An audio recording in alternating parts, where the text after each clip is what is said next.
Here we go. This is why we do this show, everyone. This is why myself, AKAPAD, and the AKAPAD Army, this is why we push this show, make it regular, and make it relevant. Because what we're about to say about Aliens, James Cameron's sequel masterpiece to its counterpart, the other masterpiece, the 1979 Alien. This movie, with all that said, we are about to say something new. So he makes a sequel in 1986 and sets the world on fire, makes one of the greatest science fiction movies of all time from one of the greatest science fiction movies of all time. He subverts all expectations. He swings for the fences. He shoots for the moon, and it all lands, and he gets it all. But we're going to discuss something about the special edition, because the special edition has somewhat become canon to the way people perceive the Alien franchise. So we do this show for the new ideas, for the new thoughts. And maybe some of these hills are worth dying on. So let's talk. Camera speed. Sound production, take one. Action! Welcome back to Alien Romulus Week. I apologize for not dropping any episodes yesterday. I pulled them because here's what I tried to do. I tried to do an Alien comic book video for YouTube, and now all the podcasts, all the Film Buff episodes roll into YouTube. So on YouTube now, I have the RSS feed of AKAPAD's The Film Buff, and then I have all my regular videos. Now, those have to get stacked. You do one, you do the other. You do one, you do the other. On YouTube terms, I'm fine if there's 2 straight video drops, but I don't want 2 straight podcast drops in that feed. I think it would just take me away from some of my audience that I am growing on YouTube, and all these things. These are the complicated matters that the AKAPAD Army needs to pursue and decide on. It's tough. It's tough being a YouTuber, everyone. But hey, welcome back. We're 3 minutes in already, and I haven't introduced myself. Peter A. DeLuca here, AKAPAD69. I come to you from Philadelphia, PA, and we've been doing this show for over 660 something episodes, and we haven't done enough, because my goal is to do every single movie I've ever seen. And that means another reason, I'm getting into the other reason for our skip, is we're kind of getting into hot takes now. We're getting into quick opinions. I just did one for the movie. It's hard for me to say that because I love the director so much. But the Bike Riders, I did a hot take on the Bike Riders. Upcoming, there should be a Kingdom of the Planet of the Apes mid-movie through hot take, stuff like that. The emotionality of the film-going experience is getting poured into this podcast. This is another facet of being a cinephile, a cinema buff, a film buff that I'm exploring through this medium.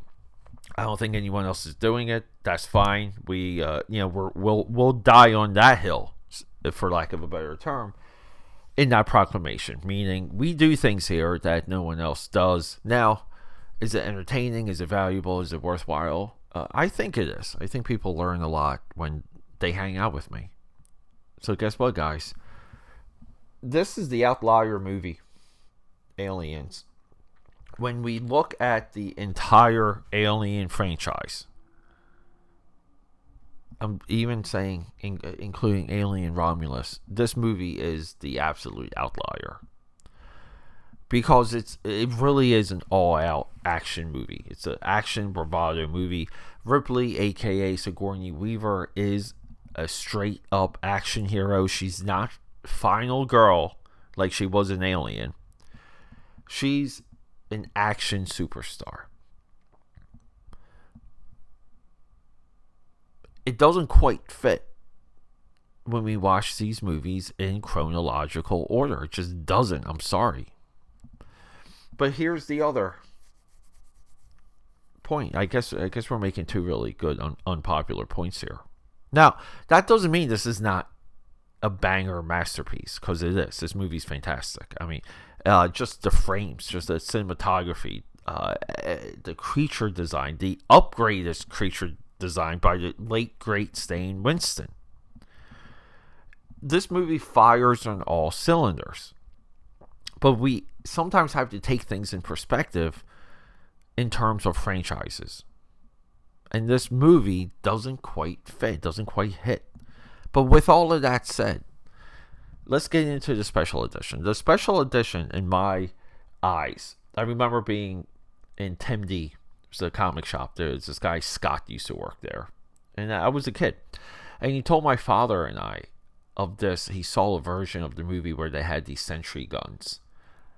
And my father and I were like, wait, like what? And then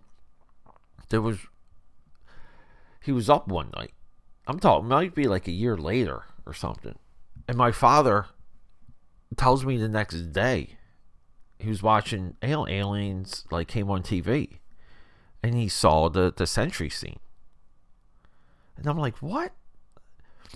And this is before bootlegs and conventions became, like, prevalent. The few conventions I went to in my youth that were Comic-Cons and all that stuff, I spent my money at the bootleg table. So I eventually found a bootleg of this special edition, which is, in effect, I believe it was a Laserdisc version of the movie that was a Japanese broadcast or TBS broadcast. And they need extra scenes. So we have a lot of movies from the 80s. We, like Close Encounters, which we'll speak on the special edition or the collector's edition, director's edition of Close Encounters, Superman, the movie, Aliens, maybe our three most infamous ones that had a lot of extra material. So when I finally watch Alien Special Edition, I'm waiting at that sentry scene. I just cannot wait to see it. We get the introduction of Hattie's Hope, which I wasn't expecting. This is very Avatar. We see the colony, the terraforming, all of it happening. We see the business, the workings of it, the blue collarness of it all. Again, one of the aliens tropes. And we get Newt's family, and they're going on an expedition, and they find a derelict spacecraft. They find the engineer spacecraft that we've seen in the previous movie. And the father comes back with a face hugger on his face as Newt is left screaming. And we fade to black, and we know the fate. And then later, we get that the colony, I believe, went dark for 2 weeks. Feel free to check me on this. It might be 2 weeks. The colony went dark in 2 weeks. So within 2 weeks, it means that the aliens bred, attacked, took everyone out, cocooned everyone, and grew a queen. It's a lot of it's a lot happening in 2 weeks. So the gestation period gets shattered. It gets shattered. And then there we go. So James Cameron was the first one to decanonize the gestation period. So this long form, this giant argument that we get against this movie and against this fact that people really want to be true. When we watch the movies in sequential order, now we're 5 movies in, and everything lines up, right? Everything lines up. We're 6 movies in, I think, at this point. I'm sorry. 6 movies in. The original Alien, 1979, directed by Ridley Scott. That's the outlier. It's the one that doesn't add up.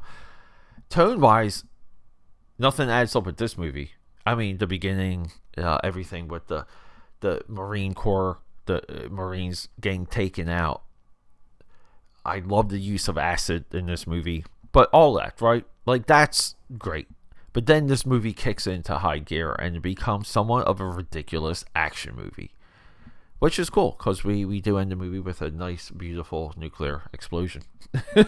Like, come on, there's just nuke them from the sky, and so. But yeah, so a part of this alien run we're doing is we're discussing parts of each of these movies that really goes unmentioned, unnoticed, or just not paid attention to enough.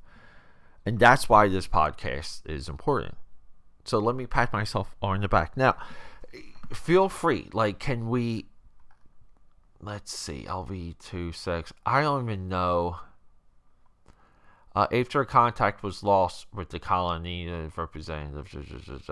Okay. So, Bert might address very early on in this movie how long the colony went dark for. Now, I said that the special edition is canonized. There's a director's cut special edition for the original Alien that has Ripley seeing a cocoon Dallas. And a lot of people don't canonize that because Ripley doesn't recognize the alien hive when they enter into it, when she's watching everything on camera, on screen from the APC. That's a little bit of an inconsistency, but when Cameron created this movie, he went off of what was available. And it was only rumored, and I believe it might have been in the novella, a novel version of the screenplay that had the Ripley Dallas cocoon scene. So there's a little bit back and forth, but I will say that this version of this movie, the special edition, is the canon, is the one to follow. So coming up, I know you guys have been waiting for it. Alien 3. What on earth? What good? What can we possibly say about Alien 3? Because that movie too is as... I mean, I can't wait to get to Alien Resurrection because no one talks about that movie. So that's going to be a good episode. Alien 3, we have a big point to make though. And I'm not just teasing it. I mean it.